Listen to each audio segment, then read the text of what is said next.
तो अस्सलाम वालेकुम, हाज़िर अपनी नई वीडियो के साथ। तो आज सॉल्व कर बेटा unit number 10 general wave properties के एमसीक्यूज़। तो 10 एमसीक्यूज़ मौजूद है, तो आए उनको सॉल्व करते हैं। तो पहला सवाल हमारे पास मौजूद है, अगर throw a small stone into the lake. तो एक लड़की ने तालाब में पत्थर फेंका, उसके बाद क्या होगा बेटा? जाहिर सी बात है, वेव जनरेट होंगी, वेव प्रोड्यूस होगी। तो wave spread out from where the stone hits the water. तो जहाँ पर स्टोन ने पानी को हिट किया तो वहाँ से वेव ट्रैवल हुई और कहाँ तक? बैंक ऑफ द लेक तक, ठीक है, किनारे तक, ठीक है। और she notice that 10 waves reaches the side of the pond. तो उसने देखा कि कितनी कितनी वेव्स प्रोड्यूस हुई बेटा? टोटल 10 वेव्स प्रोड्यूस हुई जो कि बैंक ऑफ द लेक तक गई। और टाइम कितना लगा? In a time of 5 second. 10 waves produce हुई 5 सेकेंड में, ठीक है। तो आपसे पूछा जा रहा है व्हाट इज़ द फ्रीक्वेंसी। तो फ्रीक्वेंसी क्या हुई वेव्स की?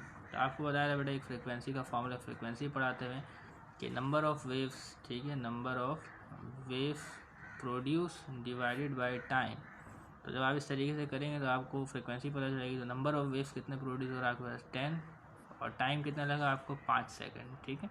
तो जब इसको डिवाइड करेंगे तो आपके पास फ्रीक्वेंसी आएगी 5 × 5, 5 to the 10, फ्रीक्वेंसी आएगी आपके पास 2 हर्ट्ज़, ठीक है। तो इसका राइट आंसर हमारे पास है आंसर नंबर सी, ठीक है। तो इस तरीके से पहला एमसीक्यू सॉल्व हो गया। तो बढ़ते हैं एमसीक्यू नंबर 2 की तरफ। तो एमसीक्यूज नंबर 2, तो water waves can be use to show reflection, refraction and diffraction. जैसे कि हमने टॉपिक्स में भी पढ़ा कि वाटर वेव्स जैसे बेटा रिफ्लेक्शन भी होता है, रिफ्रैक्शन भी होता है और डायफ्रैक्शन भी होता है, ठीक है। For each of this which row show whether और not a speed of water waves changes.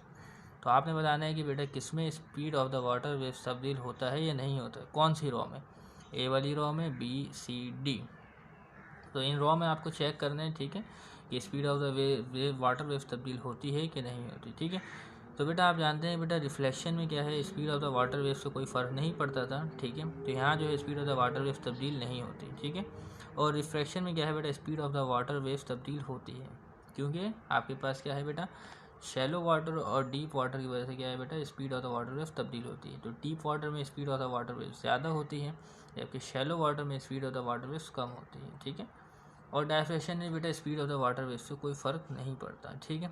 तो यहाँ अगर आप देखें तो ये जो आपके पास रॉ नंबर सी है, तो रिफ्लेक्शन में वाटर वेव की स्पीड में कोई फ़र्क नहीं पड़ता, रिफ्लेक्शन में फ़र्क पड़ता है, यस चेंज होती है, और डायफ्रैक्शन में भी चेंज नहीं होती। तो आपके पास जो इसका राइट आंसर है वो आपके पास है सी।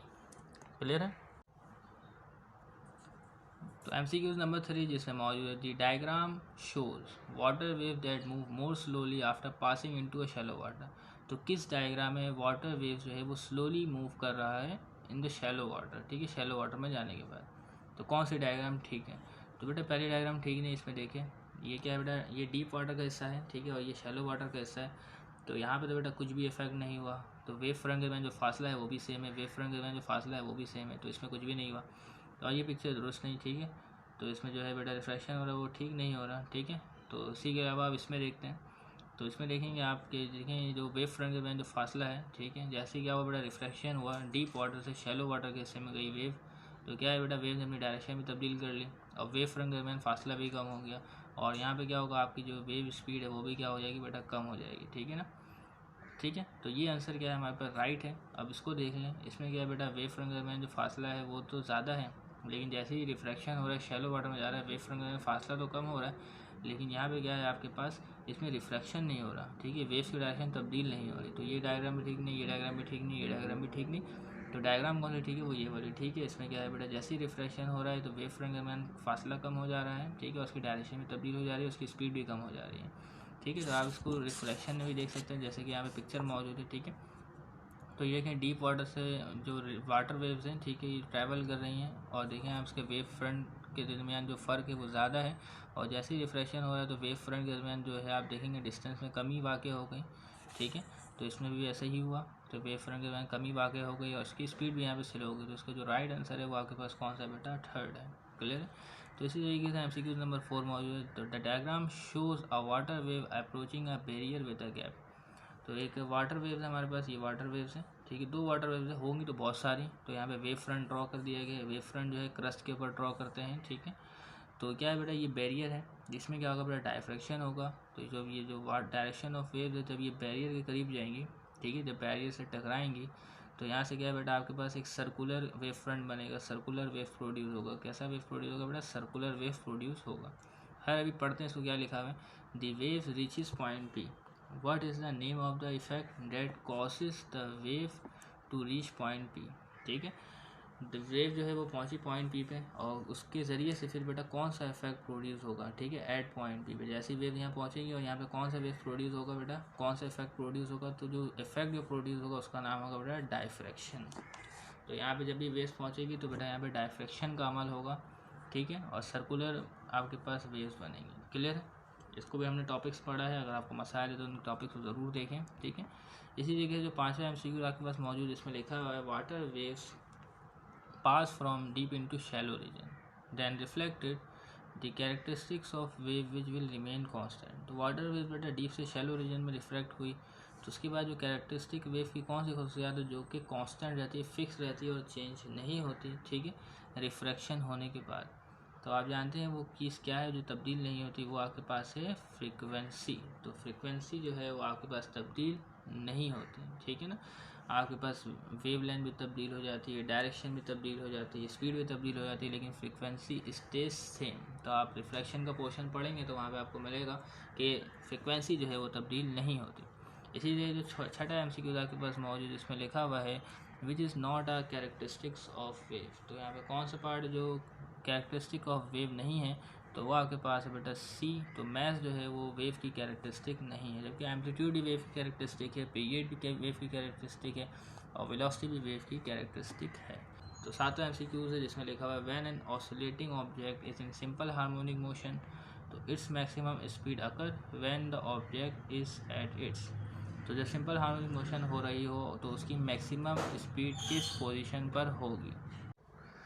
तो इसके ऑप्शन हमारे पास मौजूद है, किस पॉइंट पे जो है आपके पास जो स्पीड है वो ज़्यादा होगी, तो वो आपके पास जो पॉइंट होगा वो आपके पास होगा इक्विलिब्रियम पॉइंट पर जो है बेटा स्पीड जो है पार्टिकल की वो ज़्यादा होगी। ठीक है, और जैसे ही वो कोने वाली, जैसे मिसाल अगर आप पेंडुलम की मिसाल ले लें, ठीक है, तो जब ये बेटा ये कोने पर होगा, जब ये डिस्प्लेस होगा अपने मीन पोजीशन, तो यहाँ पे स्पीड इसकी कम हो जाएगी, तभी तो वो वहाँ पे रुक जाता है और फिर वहाँ से तैयारी पकड़ लेता है वापस आने की अपनी मीन पोजीशन। तो इस पोजीशन में जब यहाँ पहुँचेगा तो यहाँ पे क्या है बेटा इसकी स्पीड जो है बहुत ज़्यादा होगी, मैक्सिमम स्पीड जो है वो यहाँ पर होगी। ठीक है, इसी तरीके से जो 8वां MCQ हमारे पास मौजूद, इसमें लिखा हुआ है इन एन ऑसिलेटिंग पेंडुलम। ठीक है, the bob accelerate from its due to dash.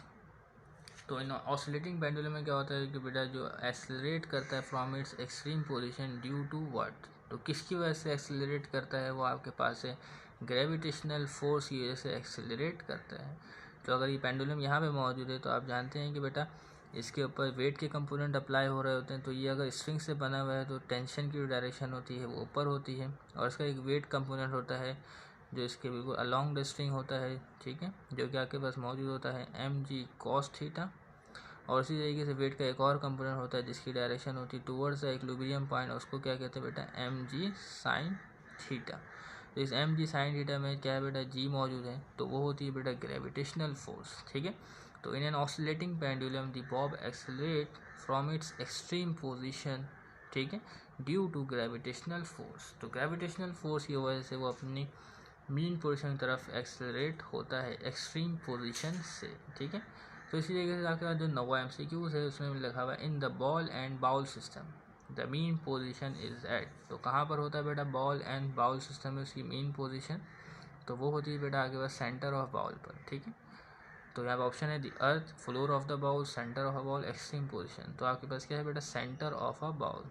Clear है, तो इसके अलावा बेटा आगे 10वां MCQ oscillations are damp due to the presence of what. तो किसकी वजह से ऑसिलेशन जो है वो डैम्प हो जाती है, तो वो आपके पास मौजूद है आपके पास फ्रिक्शनल फोर्सेस। तो फ्रिक्शनल फोर्सेस हर जगह मौजूद होती हैं, तो ये पेंडुलम भी ऑसिलेट करना रुक जाएगा ड्यू टू फ्रिक्शनल फोर्सेस, जैसा कि हमने डैम्प ऑसिलेशन में पढ़ा है। ठीक है, तो इस तरीके से तो क्या है बेटा 10 MCQ मुकम्मल होते हैं। तो अब इसके बाद जो आने वाली वीडियो है उसमें सेक्शन सी के न्यूमेरिकल्स को डिस्कस करेंगे। तब तक के लिए इजाज़त दीजिएगा, अल्लाह हाफ़िज़।